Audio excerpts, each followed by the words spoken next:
asked me to speak about the history of conservation in Alachua County. And I have to confess, the highest grade I ever got in history, grade school, high school, college, really trying hard at it, was a C. So you can take everything I say with a couple grains of salt. Rex would be probably much better at this than me, but I think they picked me because I'm older. So conservation in the United States and in Florida and in Alachua County really got a violent start around 1900. Due to what? People killing herons and egrets for plumes for ladies' hats. Between 1885 and 1920, about 1 million birds a year were killed, herons and egrets, by people going out into breeding colonies when these birds were in breeding plumage, so they had their nice feathers, and slaughtering the birds, leaving the baby birds to die in the rookery. And it was awful. And so it got a lot of people upset. And so around 1900, there was a meeting in Miami where, and I think it was 1901, when Florida Audubon was formed. And the reason for forming it was to try to stop this plume hunting. And I searched for this talk. I searched on the internet for information. And it was surprising to me that one of the original board members of Florida Audubon was Theodore Roosevelt, who was governor of New York at the time, and then vice president, and then president, all within about 9 months. And he really changed the conservation effort in this country. He was the first great conservation leader for the United States. He began the Forest Service and the wildlife refuges and national parks and all that kind of stuff. But he also helped start Florida Audubon, which I thought was interesting. So how does that relate to Alachua County? Well, these people were trying to prevent these bird rookeries from being raided and destroyed.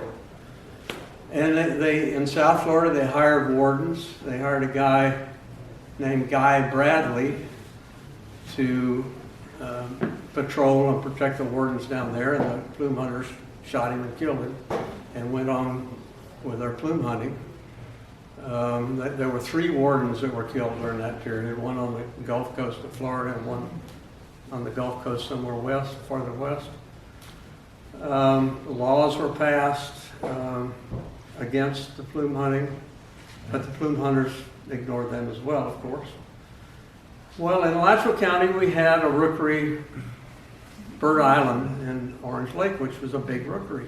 It had maybe 7,000 or so, probably more than that. I think there were 7,000 little blue herons, I think, and there were thousands of snowy egrets, and there were great egrets, and there were. So in 1910, Florida Audubon purchased Bird Island, and 1911 or 12 or something, a couple of years after, they hired a warden. And I've got the guy's name down. Like I said, I'm not very good at history. Dates and names. But they hired a fellow named Oscar Bernard, and he was a warden for a couple of years, and then they hired somebody after him. And the rookery at Bird Island, which is a major rookery, was the only rookery successfully defended against the bird hunters in the entire state. So that was in Alachua County. And there was also a big rookery at Lake Alice that went between Lake Alice and Bivens Arm, and they defended that. So that was the beginning of conservation in Alachua County. The next main event was the beginning of purchasing land for habitat. There was no public land purchased for conservation until 1936, and then 2 pieces were bought. Olino State Park and the Austin Cary Forest, both of them about 1,500 acres. And then nothing after that until Marjorie Carr came along. And she decided in 1957, she was either president or a member of the Gainesville Garden Club. She decided that Payne's Prairie ought to be protected. And she worked for 13 years, between 1957 and 1970, to try to get the state to purchase it, and eventually, and she had a lot of help. A lot of people came on board, thought it was a great idea, and including the county commission and various, all sorts of people, and the governor of Florida. And so Payne's Prairie was the first major conservation purchase in Alachua County. They purchased 17,000 acres. It's now 20,000 acres. It's our biggest conservation land and probably the most important one. And that was thanks to Chuck and David Carr's mama. She went on to do lots of other things. She was a major conservation leader, and she was from Alachua County, lived in Micanopy. We had other great leaders like Helen Hood here, but Marjorie was a force to be reckoned with.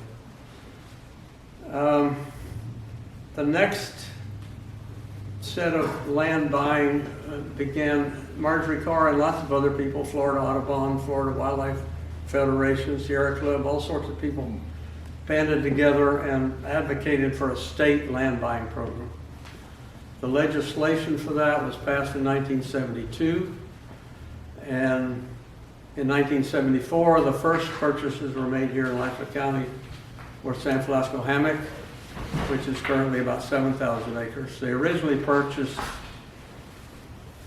about 6,000 acres. 1,000 acres was left out that went right up into the middle. So the original purchase was a horseshoe-shaped piece around this piece that was left out. It was left out. The landowners wanted to sell to the state. The people in the state agencies wanted to buy it. But the head of DNR at the time, Harmon Shields, was trying to get a under the table, behind the scenes kickback from a real estate agent who had an option to buy it.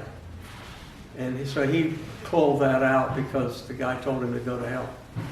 So he refused to let that get purchased. So it costed, most of that got bought later. And that piece, that 1,000 acres in the middle, cost as much to buy as all the rest of it originally. So that guy, who went to prison, by the way, for his dirty dealings, Harmon Shields, got caught doing the same thing on other properties. That cost us some money, and it also created problems, invasive exotic species problems, and the fact that some of those lands that should have been part of the park still aren't. They're subdivisions. After that, it was sort of a plateau, and then around 1990, we began to get these massive state buying programs like P2000 and Florida Forever, and the county partnered by having county programs like Alachua County Forever. And since then, we've added another 100,000 acres of lands with the help of organizations like ACT,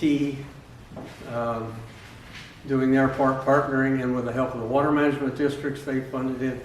The county program, for every piece of land that they bought, they got more money from outside the county fund than they did from inside. They would get it from the state.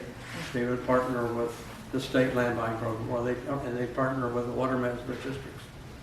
And so we've been really fortunate to have this burst of land buying between 1990 and about 2010.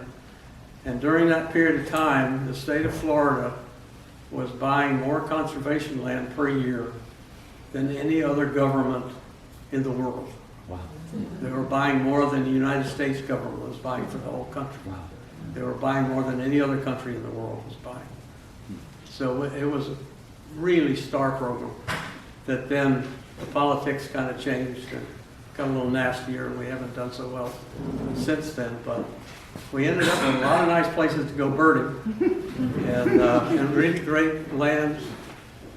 The flip side is they need to be managed, and I think we need to work, and the government, state government and county governments have, instead of increasing management budgets, they've been decreasing management budgets for the past several decades. So maybe as an advocacy group, we need to work on that a little bit.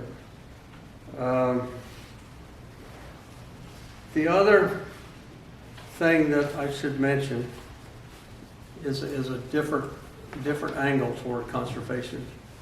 Has to do with land use planning and regulation. We've had some really good county commissioners, people like Robert Hutchinson and Mike Byerly, and I'm trying to think of the other guy's name, and that initially helped with Hutchinson to get. In 1996, they hired some people. Dave Newport. Yes, Dave Newport. That's who I was trying to think of.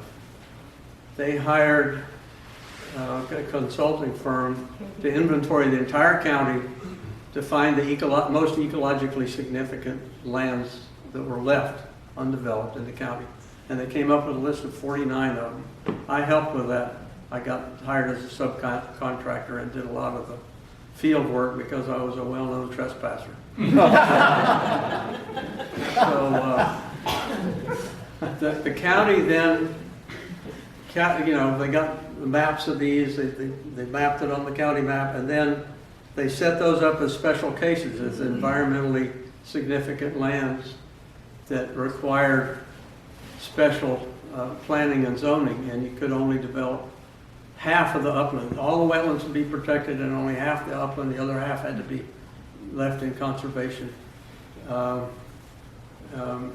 And that came under fire from developers. It was challenged in court several times, but it's been upheld. It's still the rule. So a lot of land has been saved that isn't, you don't know about it. It doesn't have a name like San Francisco Hammock State Park, but yet it's out there because the county commission's been protecting land.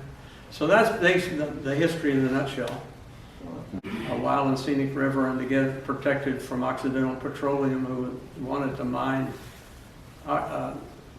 Various companies, including Occidental, wanted to mine the Osceola National Forest, a lot of which is headwaters to the Suwannee.